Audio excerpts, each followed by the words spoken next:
So this is the iPhone 16 Pro's review in 2025 after the launch of the iPhone 17 Pro, which has a very controversial design. A group of people actually love the design. There are so many people that actually don't, and mostly because they love this design that is inside the iPhone 16 Pro.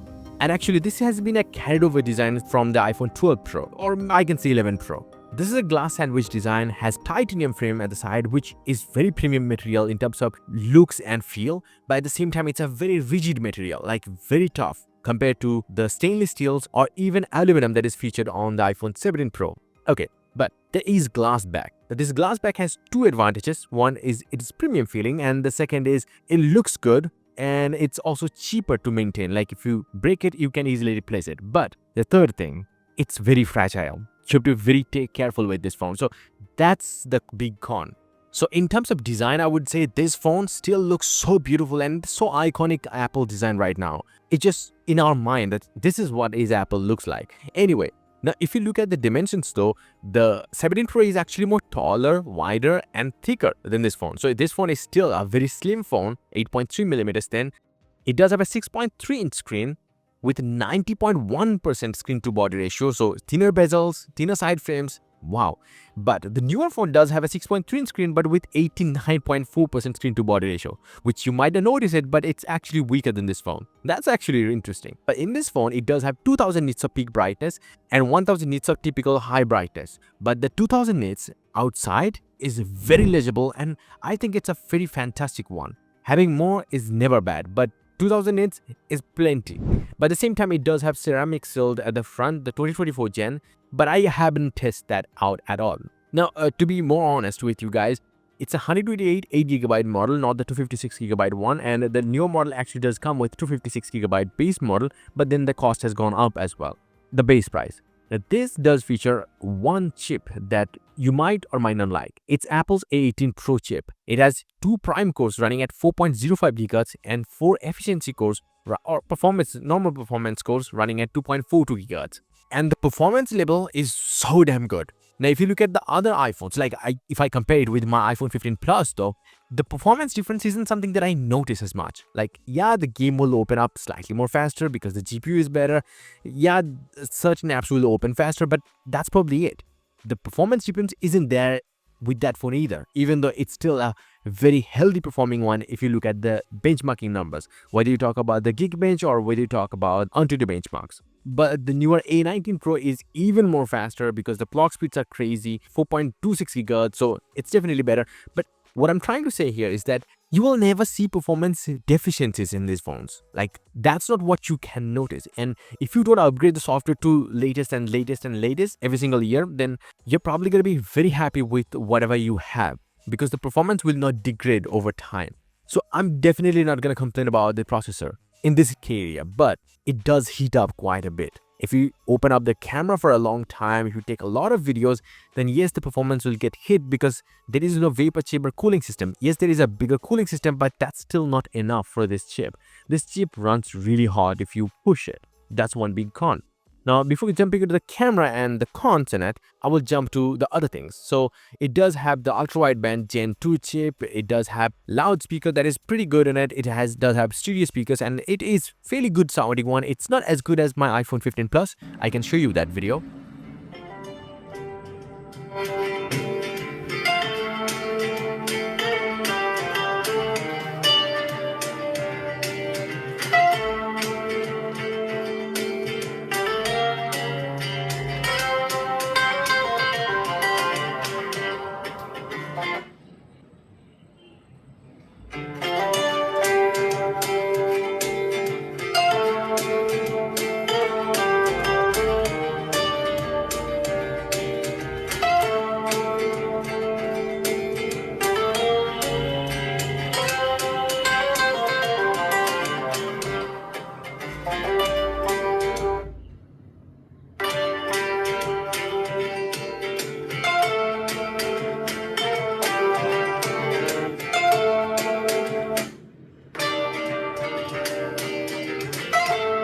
But it's still pretty much a very good one. It does have USB Type-C 3.2 Gen 2 port with DisplayPort out, so it's a much better USB Type-C port than the cheaper models. But then there is the third con that I was talking about, and that's the battery. Well, it does have a 3582 mAh battery, which if you compare with the 17 Pro's non-eSIM model, then that phone has 3988 mAh battery, almost 4000. So it's almost like a 4 to 500 mAh gap. That's a big gap. And if you talk about the eSIM model, then it's about 250 mAh more battery compared to the non-eSIM model. So if you look at the battery perspective, then the 17 Pro is a clear winner in this department. I really love that fact. If you talk about my experiences, in a battery test, it will last for like 4 hours, 50 minutes or so. So like close to 5 hours, not more than that. So in normal day-to-day life, it's probably going to give you 6 hours and 6.5 hours. So that's probably it. If you talk about the charging, then it does charge quite a bit fast, close to about 50% in about 30 minutes.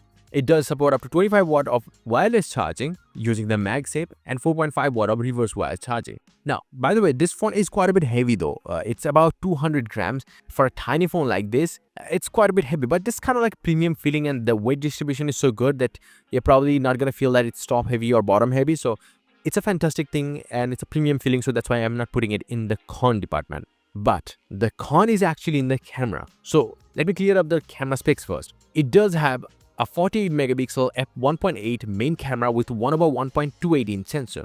Fairly big sensor, 48 megapixel resolution, good.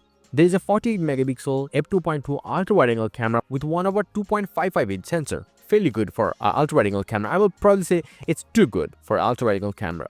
And all of them can shoot up to 4K 120 fps. I've taken many recordings with them. You can do Dolby Vision HDR up to 60 fps. You can take ProRes videos, but not possible on the 128GB model. You have to plug in another SSD to do that in 4K if you want to do it. And then there is a selfie camera that is a 12 megapixel one, which I didn't test because I don't really like the selfie cameras anyway, which also can take 4K 60 fps videos up to and 1080p 120 fps.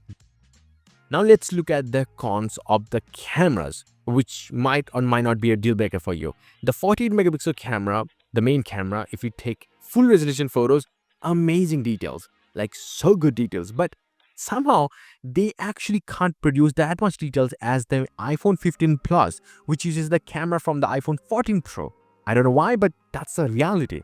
I can show you many more examples like that. But that's not the only thing though.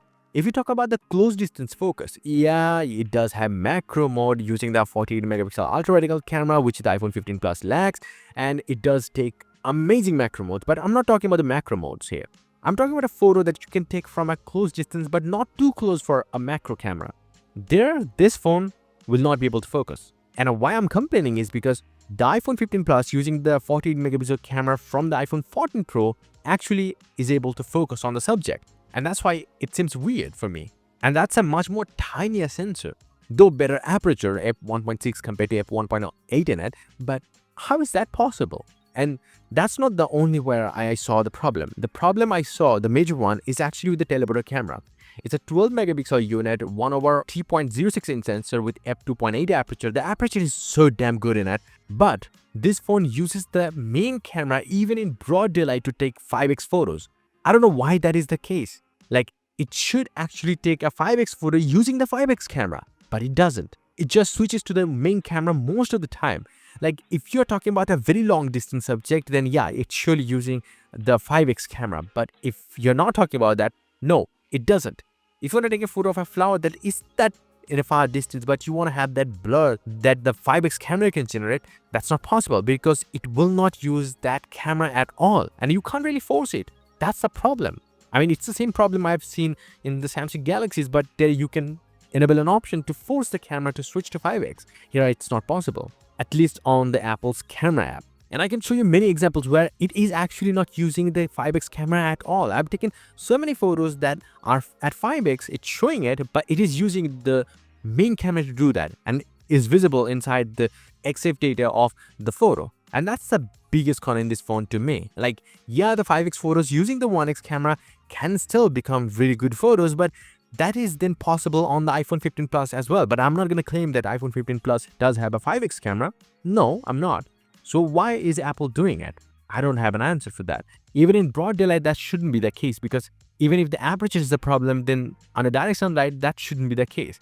And even then, the aperture is actually really great on it. It's f2.8 aperture, so it's very fantastic. But hey, it still does have this problem. If you have faced this problem, let me know about your thoughts in the comment section below, and that's where I'm gonna end this video. So in conclusion, I want to say like this phone is a fantastic buy if you're talking about an iPhone experience at a much cheaper price, or iPhone Pro experience. But even if the performance is great in it, even if the top tier build quality is there and everything is there, these two cons mostly. Even if I can ignore the battery life, I can't really ignore this main camera focusing problem, and I can't really forget about the 5x camera. Like, I'm paying for the 5x camera, I need the 5x camera. Even in the latest software, it's not possible.